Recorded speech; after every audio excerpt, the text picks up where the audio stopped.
We're here demonstrating a new product that's in development by Gilbarco. This is the Containerized Passport. It's a new system architecture and a new software deployment mechanism that's complementary to our existing remote workstation.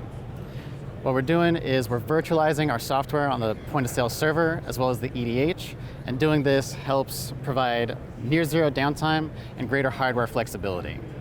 By virtualizing the server and the EDH software, we can run both of those functionalities from a single edge server rather than two pieces of hardware. We can also use that functionality in order to provide greater flexibility on our point-of-sale kiosk. You'll notice this is not our normal proprietary hardware. This is an off-the-shelf PC manufactured by Touch Dynamics for this demonstration. And it's still same manager workstation, cashier workstation functionality, providing that greater hardware flexibility. One of the benefits of this solution and virtualizing it onto our edge server is also greater redundancy. Not only is it working on this server, but we also have a second server that acts as a backup. So if server 1 were to fail, I'm going to pull the plug to demonstrate that, the system's going to stop working, but within 60 seconds, it'll be booting back up on our backup server. So compare that to what you might experience today if your server fails, where you need to back off your pumps, get your customers out of the store, call a technician, maybe pay emergency fees, all that time losing the revenue that customers could have when they're in your store. With this situation, we're going to be down for 60 seconds, tell your customers just to wait another minute, and we'll be back up and running. You'll still need to fix server number 1, but it's not going to be emergency, and you're still going to be collecting revenue from consumers throughout that time.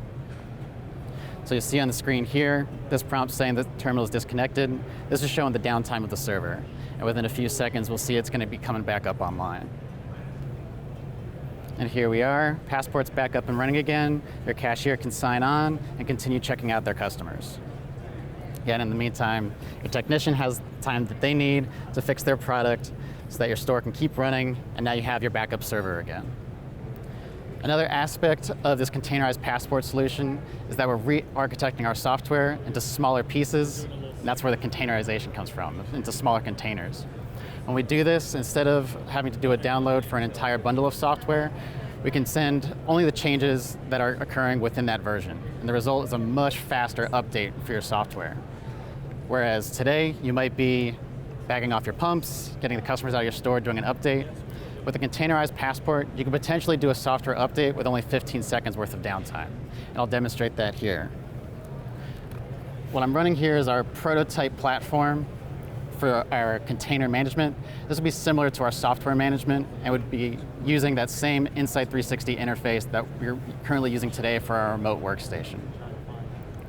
So here, what I'm doing is I'm picking this unit that we have here, and I'm going to change our containers from running our NACS 1.0 version to our 2.0 version.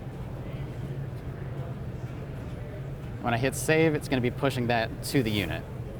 In a production environment, this will likely be scheduled for 3 o'clock in the morning on a Sunday, but here for the demonstration, it's set to just run as fast as possible. It's going to take about a minute or two for the software to communicate from the online portal to the POS right here. And you can see during that time, we can still check out customers, not a problem here. Everything's online, up and running.